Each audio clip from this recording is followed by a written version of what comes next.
You know, sometimes in life we get so good at leaving ourselves options that we never step into obedience. We get so good at building escape routes that we never fully commit to the path God is calling us to walk. And I came to tell somebody today, it's time to burn the bridge. See, a lot of us are standing on the edge of something new, a calling, a breakthrough, a destiny that has been pulling on our hearts for months. Maybe even years, but we can't move forward because we've left a bridge back to who we used to be. We left a bridge back to our old habits. We left a bridge back to our comfort zones. We left a bridge back to safe, to small, to almost obedient but not quite. And as long as that bridge is still standing, you'll be tempted to cross it the moment following Jesus gets hard. You'll be tempted to retreat the moment your faith gets tested. You'll be tempted to run back to what you prayed God would rescue you from. It's time to burn the bridge, not tiptoe away from it, not hope it falls down on its own, not pretend you'll never walk it again. Burn it, because here's what I know: God doesn't bless half-built faith. He doesn't anoint maybe. He breathes on the bold. He moves through the committed. He shakes the earth for the ones who say, I'm not going back. There are some bridges in your life that are keeping you stuck in cycles you are called to conquer. Some of you are one decision away from stepping into a life you can't even imagine, but you keep negotiating with old mindsets, old relationships, old insecurities, old versions of you that can't go where God is taking you.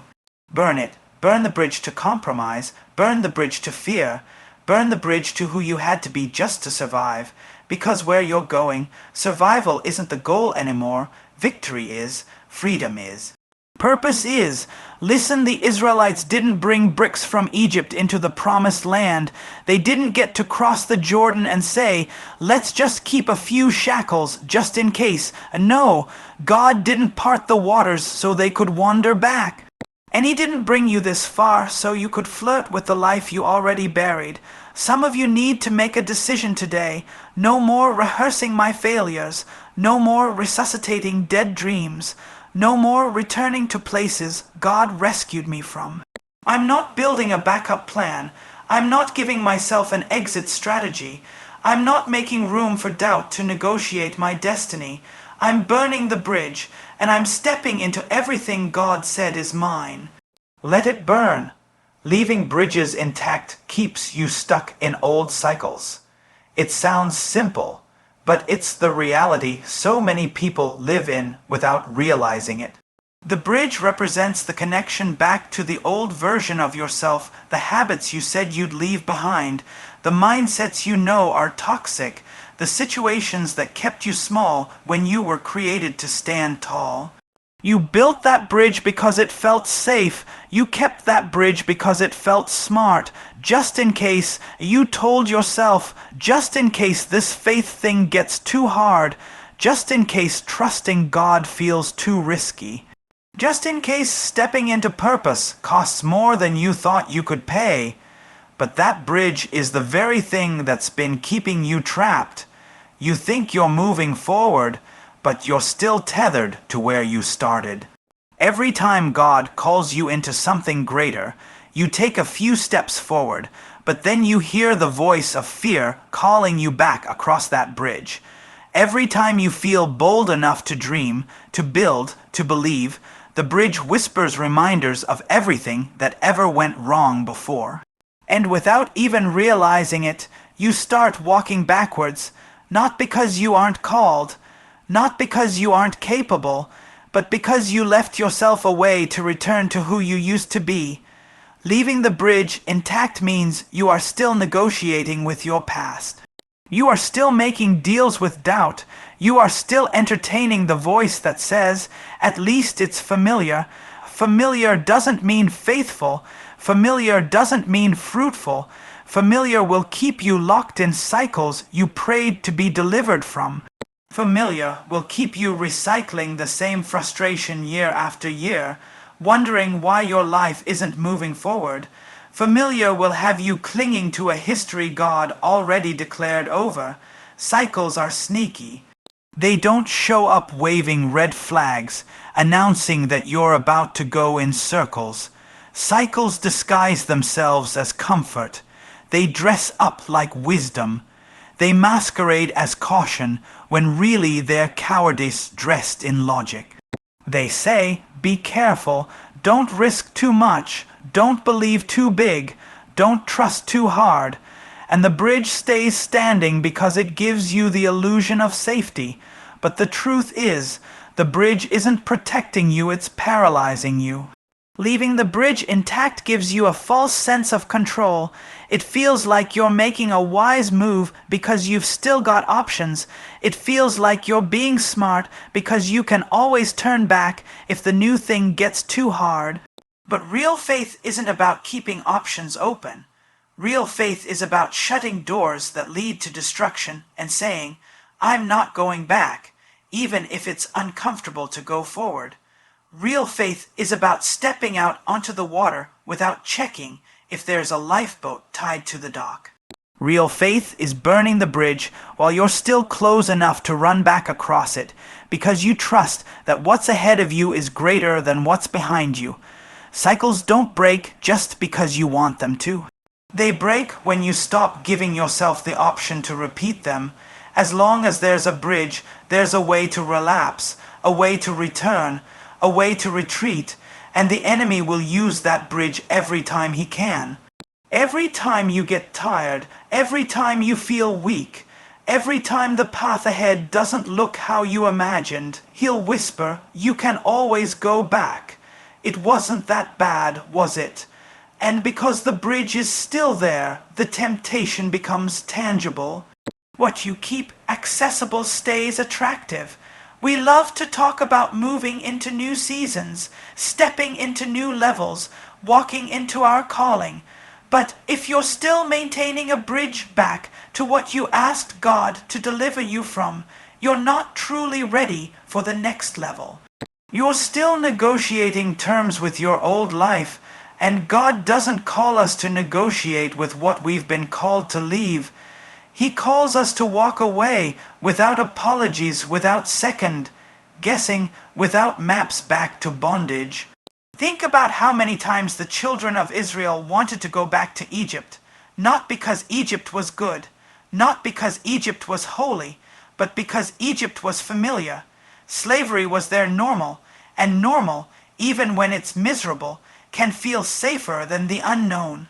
They cried out for freedom, but as soon as freedom got uncomfortable, they longed for the comfort of captivity. They wanted to go back because deep down, the bridge to Egypt was still standing in their hearts. And as long as that bridge was intact, they would always be at risk of forfeiting their promise. God is not asking you to take cautious steps into your future. He's asking you to take a stand, to draw a line, to make it impossible for yourself to retreat, to cut off every bridge, every pathway, every open door that leads you back to lesser versions of who you are, not because he wants you to suffer, but because he knows what's waiting for you on the other side. He knows the glory, the breakthrough, the blessing that can only be accessed by those who refuse to turn back. The bridge you refuse to burn becomes the chain that keeps you bound. You can't walk into freedom while dragging chains of fear behind you. You can't step into newness while still nursing old wounds. You can't be who you're called to be while clinging to who you used to be. The bridge has to go. It can't stay as a sentimental memory. It can't stay as a backup plan. It can't stay as a comfort zone you visit when courage feels costly. There's a difference between learning from your past and living in it. When you leave the bridge standing, you're making a home out of a place you were supposed to leave behind. You're trying to keep alive what God called dead. You're trying to resuscitate patterns that only led to pain. Growth demands a burial. Growth demands a severing. Growth demands that you make up your mind. I'm not going back. It's not enough to want more. It's not enough to dream of better. As long as the bridge is there, the temptation to turn around will always exist. And at your weakest moments, when the weight gets heavy and the journey gets long, you'll take that bridge right back into cycles you were created to break. That's why the bridge has to burn before you step fully into the new. That's why you can't negotiate with it. You can't admire it. You can't promise yourself you'll only use it if absolutely necessary. You have to torch it. You have to tear it down with every fiber of your being and refuse to let a single stone of it remain standing, because until you do, you're not truly free. You're just visiting freedom with a return ticket in your pocket. Partial obedience is still disobedience. It doesn't matter how good your intentions are or how close you get to doing what God asked you to do. If you stop short, you fall short. We love to measure obedience on a sliding scale, like almost obeying counts for something. Like if we get 70% there, God should just fill in the gaps with grace and call it a win. But obedience is not about effort, it's about completion.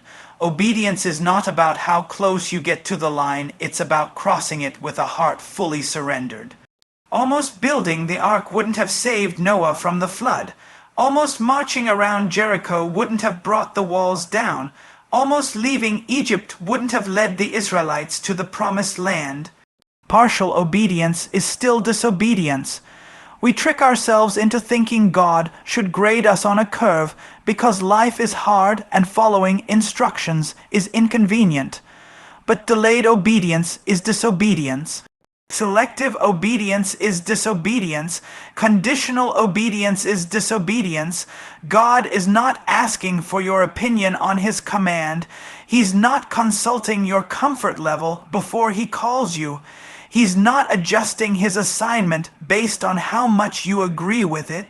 Full obedience requires full trust. Full obedience demands that you move even when you don't understand, even when it hurts, even when it costs you, even when it looks like you're losing. Partial obedience is dangerous because it feels like you're doing enough to be okay, but not enough to actually step into blessing. It leaves you in a halfway house between breakthrough and bondage. It's the place where you know too much to enjoy your old life, but you trust too little to step into your new one. It's the place where frustration grows because you're close enough to see the promise, but too disobedient to possess it. And the saddest part is, many people live their entire lives in that in-between place, wondering why their prayers feel powerless and their purpose feels postponed. Partial obedience creates an opening for the enemy to operate. It leaves cracks in the foundation of your faith, cracks where fear seeps in, cracks where compromise gains ground, cracks where confusion clouds what God made clear. Every time you obey partially, you're leaving doors open that should have been slammed shut. You're entertaining options that should have been eliminated. You're giving permission for chaos to live where peace was meant to reign, because the enemy knows he doesn't have to get you to outright rebel. He just has to get you to settle for halfway. Obedience is not about convenience, it's about commitment. If it were easy, everyone would do it. If it were obvious, there would be no need for faith. God calls you to obey because obedience is the soil where miracles grow. It's the place where heaven meets earth. It's the posture that unlocks provision, protection, and power. But you cannot halfway your way into a harvest. You cannot cut your way into an anointing. You cannot negotiate your way into the next level. Obedience is all or nothing. Think about Saul, the king who lost everything because he thought partial obedience was good enough. God gave him clear instructions: destroy everything. But Saul kept what he thought was valuable. He kept what made sense to him. He obeyed in part, and then he had the nerve to call it a victory. He thought God would be impressed with his selective sacrifice. But God doesn't want what you think is best. He wants your heart fully yielded. Saul's partial obedience cost him the throne. It cost him his legacy. It cost him favor. And it all started with a small decision to obey almost. Partial obedience is rooted in pride. It's the belief that we know better than the God who sees the end from the beginning. It's the assumption that we can edit divine instruction to suit our preferences. It's the audacity to believe that our feelings should dictate our faithfulness. But pride always precedes a fall, and partial obedience, even when it's disguised as wisdom, is nothing more than veiled pride. It's still rebellion, just wearing a Sunday face, when you only obey what makes sense, what feels good, what seems reasonable. You're not following God, you're following yourself. You're building an altar to your own understanding. And God is not obligated to bless what you build in disobedience. You can call it strategy, you can call it wisdom, you can call it being cautious, but heaven calls it rebellion, and rebellion always leads to regret. The tragedy of partial obedience is that it convinces you you're safe while you're standing outside the will of God. It numbs you to the reality that you're missing out on the fullness of what was promised. It tricks you into thinking that proximity to obedience is the same as possession of blessing, but God doesn't operate on proximity. He operates on purity, on faithfulness, on hearts that say, whatever you ask, I'll do. However you lead, I'll follow. No edits, no excuses, no exceptions. Partial obedience delays destiny. It detours calling. It devours confidence. Because when you obey partially, you plant seeds of doubt in your own spirit. You start second, guessing whether you heard God correctly. You start wondering if His promise is really true, but it's not that His promise changed, it's that your obedience compromised the process. God is still faithful, His word still stands, but you can't claim the crown if you refuse to carry the cross. The reason some people feel like they're going in circles is because they never fully obeyed in the last season. They did just enough to feel busy, but not enough to be blessed. Just enough to appear faithful, but not enough to actually be fruitful. Partial obedience will wear you out because you're putting in effort with no eternal return. You're running a race you were never meant to run because you refused to follow the course God set for you. Obedience isn't glamorous, it's gritty, it's sacrificial, it's sometimes lonely, sometimes confusing, sometimes painful, but obedience is the place where God meets you with provision you couldn't plan, favor you couldn't fabricate, and miracles you couldn't manufacture. And until you understand that partial obedience is still disobedience, you will keep standing outside of what God has prepared for you, wondering why your prayers echo back empty. Partial obedience is still saying, God, I trust you, but only up to here. It's saying, I'll follow you, but only if it makes sense to me. It's saying, I'll step out, but only if I can still see the shore. But faith doesn't work like that. Trust doesn't work like that. Destiny doesn't work like that. You either go all in or you stay stuck where you are. Partial obedience doesn't impress God. It doesn't trick Him. It doesn't earn bonus points. He is not interested in what percentage of the assignment you completed. He's looking for hearts that are fully His. He's looking for people who will say yes before they know the details. People who will move without a map. People who will step even when they can't see the staircase. People who will lay down their preferences, their pride, their plans, and pick up their cross with joy.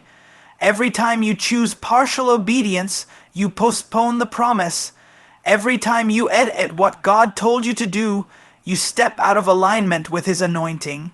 Every time you reserve the right to rethink His instructions, you forfeit the peace that comes from full surrender. Partial obedience will cost you more than full obedience ever would. It will drain your energy, your joy, your vision, and your calling until you find yourself wondering how you ended up so far from where you thought you'd be. God moves through bold, committed faith, not backup plans. He is not looking for people who hedge their bets or keep a safety net hidden behind their prayers.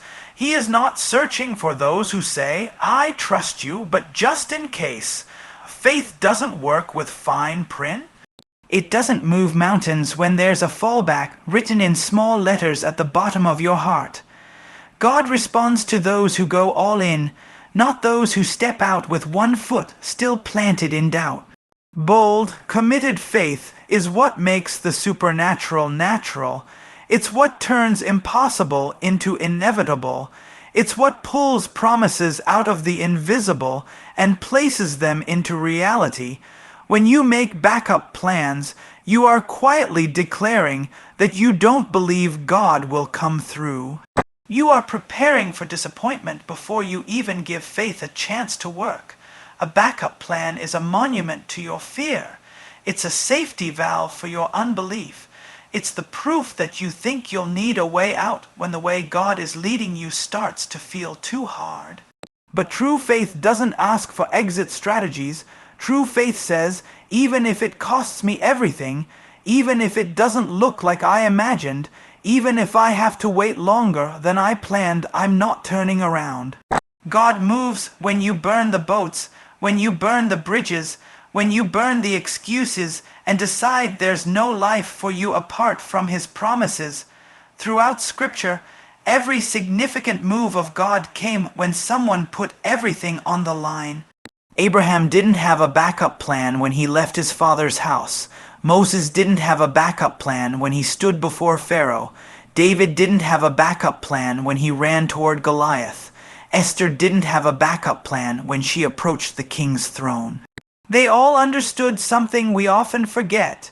You cannot conquer kingdoms with half-hearted courage. You cannot shift history while still holding on to Plan B. The moments that shape eternity are birthed in hearts that are fully surrendered, fully trusting, fully committed. Backup plans dilute your devotion. They split your focus. They weaken your resolve. You cannot give God your full faith while also making reservations for doubt. You cannot step into destiny while still clinging to the comforts of a contingency plan. And God, in His mercy, will often allow the backup plans to fail so that you learn to trust Him completely. He will strip away the crutches. He will close the doors you would have run back through, not because He is cruel, but because He loves you too much to let you live in divided loyalty. Faith thrives where there is no other option but to trust. The world teaches you to always have a plan B. The world teaches you to diversify your risks, protect your investments, shield yourself from loss. But the kingdom of God operates on a different economy. In His kingdom, the greatest gain comes through greatest surrender. In His kingdom, the safest place is the scariest step. In His kingdom, the blessing isn't reserved for the cautious, it's reserved for the committed. The ones who say, even if I perish, I'll obey. Even if I lose everything, I'll stand. Even if I don't understand, I'll follow. Backup plans are born out of a scarcity mindset. They are rooted in the belief that God's provision might not be enough, that His promises might not be trustworthy, that His timing might not be perfect. But bold faith believes that God is a provider who doesn't run out, a father who doesn't forget, a shepherd who doesn't lose track of his sheep. Bold faith believes that if God called you, He'll carry you. If He spoke it, He'll sustain it. If He started it, He'll finish it. Bold, committed faith requires a decision before the details are clear. It requires a yes before the road is smooth. It demands movement when the map is still blurry. Faith is not waiting for certainty. Faith is moving in the presence of uncertainty, trusting that God's voice is more reliable than your vision. Faith is saying yes when logic says no. Faith is building when you don't see rain. Faith is stepping when you don't see land. Faith is sowing when you don't see a harvest yet. God doesn't need your perfection. He doesn't need your expertise. He doesn't need your polished plans. He needs your yes, a bold, unreserved, unwavering yes. He needs your willingness to walk when everyone else waits. He needs your heart to be set like flint, unmoved by the shifting winds of fear or the opinions of people. God moves through those who have made up their minds that they are not retreating, not recalculating, not rewriting the vision to make it more comfortable. Backup plans may keep you feeling safe, but they will keep you small. They will keep you from accessing the overflow God has prepared, because the greatest blessings are on the other side of total trust. The breakthroughs you're believing for aren't waiting for you to perfect your plan. They're waiting for you to abandon it for God's. They're waiting for you to stop flirting with options and start walking in obedience. They're waiting for you to give up the illusion of control and lean fully into the power of surrender. When you leave yourself a backup plan, you insult the sovereignty of God. You imply that His ways might not be sufficient, that His plans might not be trustworthy, that His love might not be enough to carry you when the waters rise. But when you step out with bold, committed faith, you honor His name. You declare with your life that He is who He says He is, that He can do what He says He can do, that His track record is flawless, and His faithfulness is sure. There is no room for backup plans in the life of a true believer. Not because God demands reckless living, but because He demands radical trust. He calls you to build your life on the rock, not on the sand of your own strategies. He calls you to walk by faith, not by fallback options. He calls you to a life that screams to the watching world, "My God is able," not a life that hedges its bets and hopes for the best. Bold faith will look crazy to people who live with contingency plans. It will look reckless to people who need guarantees. It will look foolish to people who worship certainty over surrender. But to heaven, bold faith is beautiful. It is the currency that moves the heart of God. It is the aroma that rises up and says, "I trust you no matter what it costs me." Bold faith is the sound of chains breaking, of giants falling, of miracles happening. Bold faith is what turns ordinary lives into extraordinary testimonies. God has never been moved by how clever your strategy is. He is moved by how surrendered your spirit is. He is moved when you are willing to look foolish, to step out without answers, to believe when believing feels like bleeding. God moves through bold, committed faith because it is in that space, that terrifying, beautiful space, that His glory is put on full display. You can't move forward if you're still romanticizing what God told you to leave behind. You can't step into the new while clinging to memories of the old. Nostalgia for what was will paralyze you from pursuing what could be. When God calls you out of something, when He shuts a door, when He tells you to move, it's not because He's trying to punish you. It's because He's preparing something better ahead. But if you keep turning around, if you keep reminiscing about what He rescued you from, you'll miss the miracle that's in front of you. You can't possess the promise while pining for the past. Too many people stay stuck because they have built monuments to old seasons. They keep worshiping at the altar of how things used to be.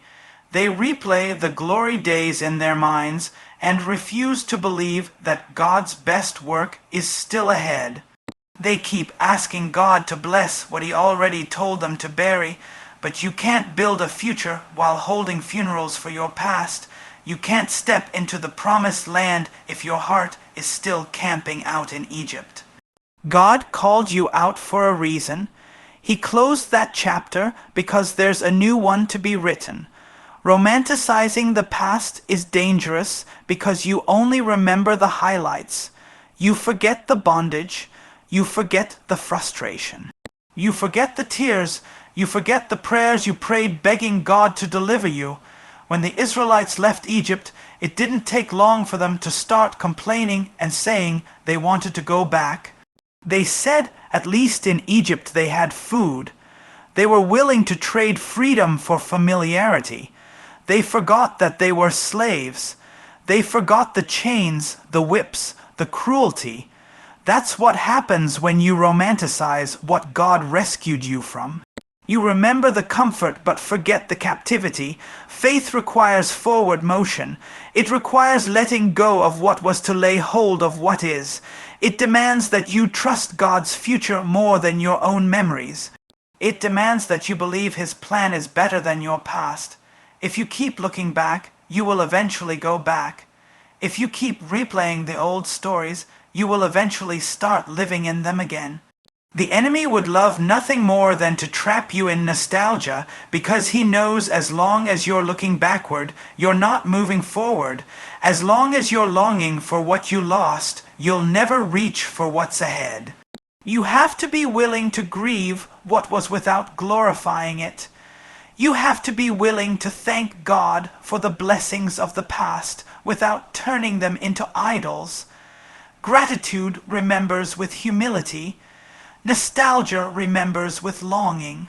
Gratitude says, "Thank you, God, for what you did." Nostalgia says, "God, why can't you do it like that again?" Gratitude prepares you for the next thing. Nostalgia paralyzes you in the last thing. God is not the God of what was. He's the God of what's next. He's the God of new mercies, new seasons, new wine, new beginnings. When you keep romanticizing the past, you are telling God that what He did before was better than what He can do next. You are putting limits on His creativity. You are boxing Him into old patterns. But God says, "Behold, I am doing a new thing." He didn't say, "I am repeating the old thing." He didn't say, "I'm taking you back to what you already knew." He said it's new. That means it might not look like what you expected. It might not feel like what you're used to. It might require a different kind of faith, a deeper kind of trust, a stronger kind of courage. Lot's wife is a warning in Scripture of what happens when you can't let go of the past. God was trying to rescue her from destruction, trying to move her into safety, but her heart was still back in Sodom. She couldn't resist the pull to look back, and in that moment she lost everything. She turned into a pillar of salt, stuck, frozen, immobilized. That's what happens when you refuse to move forward. You get stuck. You get stuck in bitterness, stuck in regret, stuck in memories, stuck in what God already moved on from. There is a cost to following God into the future. It means leaving some things behind. It means letting go of what you thought your life would look like. It means releasing relationships that were only meant for a season.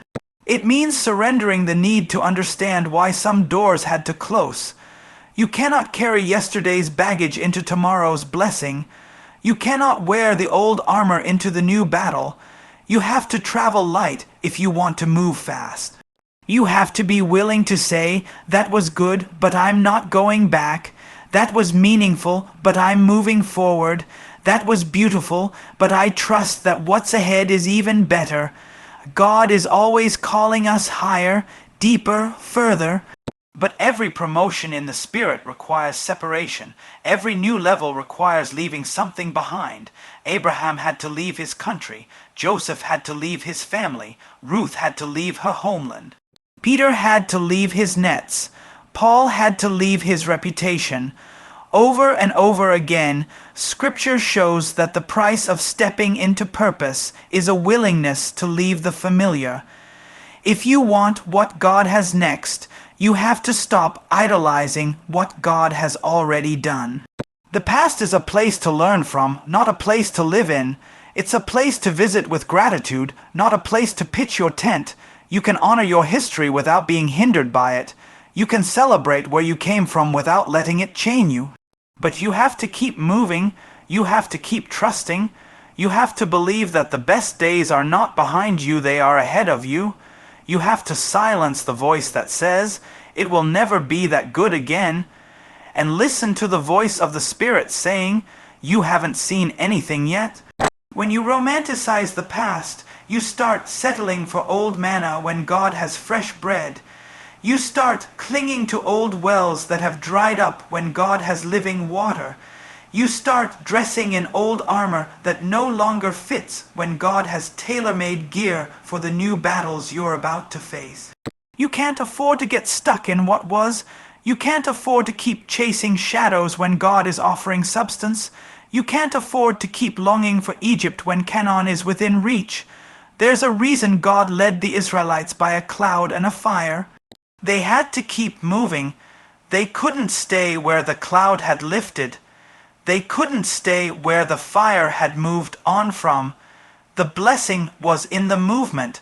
The provision was in the following. The victory was in the obedience. If they stayed in a place where God's presence had already moved on, they would die there. If they clung to old places, they would miss the new promises. You have to make a decision not to let nostalgia rob you of now.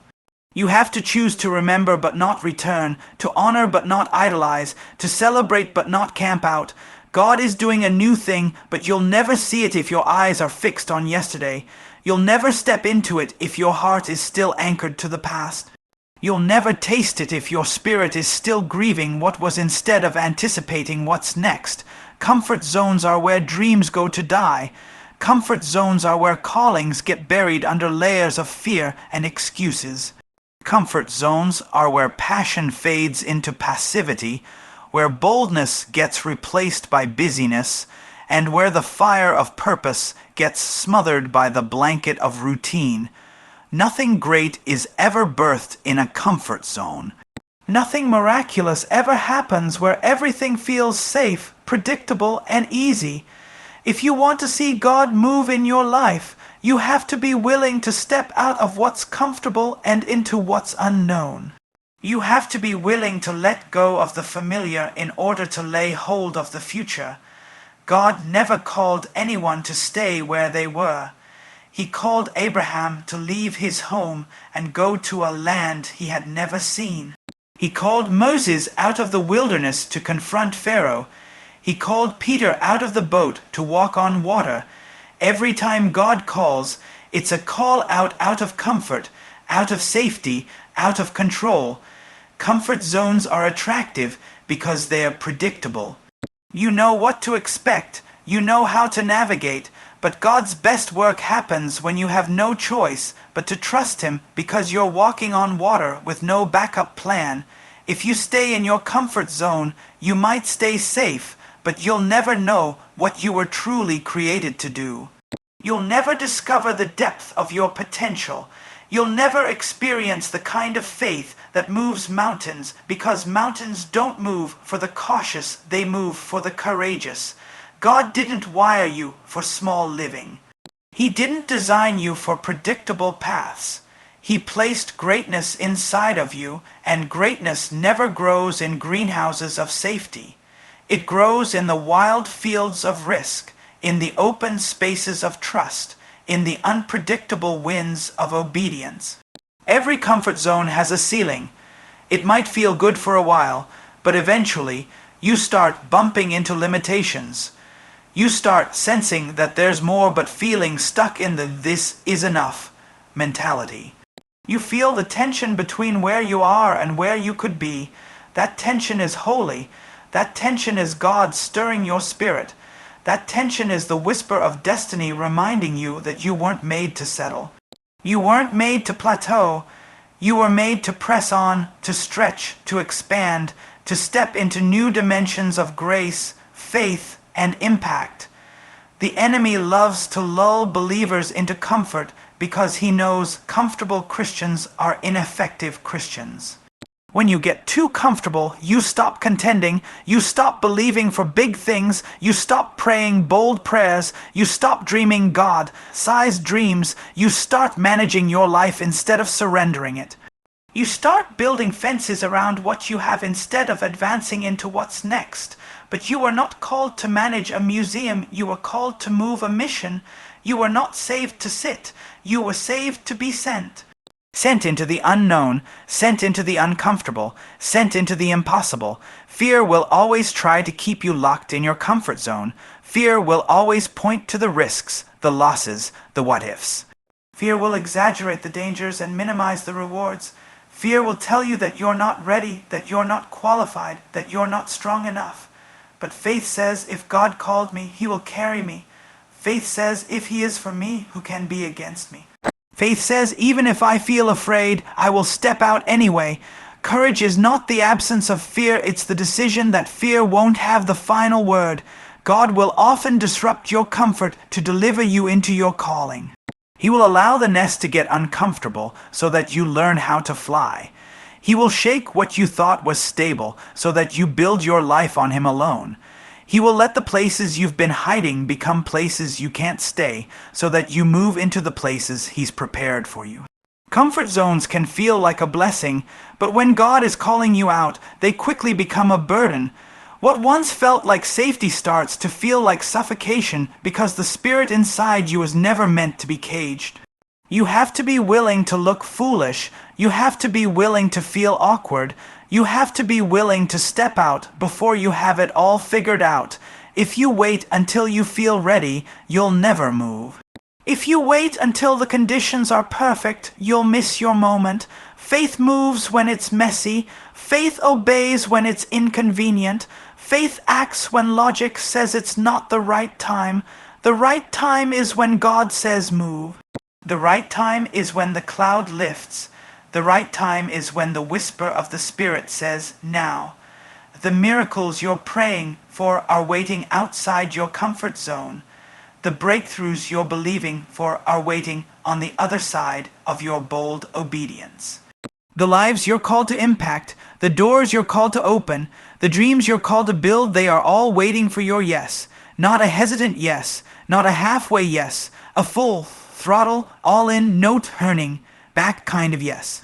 A yes that doesn't make sense to everyone around you, a yes that scares you a little bit, a yes that requires supernatural strength because natural strength won't be enough. The comfort zone might protect you from pain, but it will also protect you from purpose. It might shield you from failure, but it will also shield you from fruitfulness. It might keep you safe, but it will never make you strong. Growth only happens when you stretch. Faith only grows when it's tested. Strength only increases under pressure. The life you're dreaming of, the life you feel stirring in your spirit, it's not going to come to you where you're comfortable. You're going to have to get out of the boat. You're going to have to walk when the water feels wobbly under your feet. God is not interested in your comfort. He's interested in your character. He's not trying to pamper you. He's trying to prepare you. He's not trying to keep you comfortable. He's trying to make you courageous. Every challenge is an invitation. Every disruption is a doorway. Every uncomfortable step is a setup for something supernatural.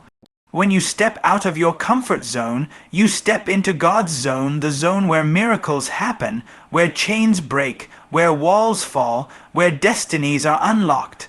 The first few steps are always the hardest. The fear is loudest at the starting line. The doubts scream the loudest when you're about to move. But if you'll just take one step, just one act of obedience, just one moment of courage, you'll find that God meets you there. You'll find that His grace rushes in. You'll find that His strength carries you further than you thought you could go. You'll find that what felt impossible becomes inevitable because He is with you every step of the way.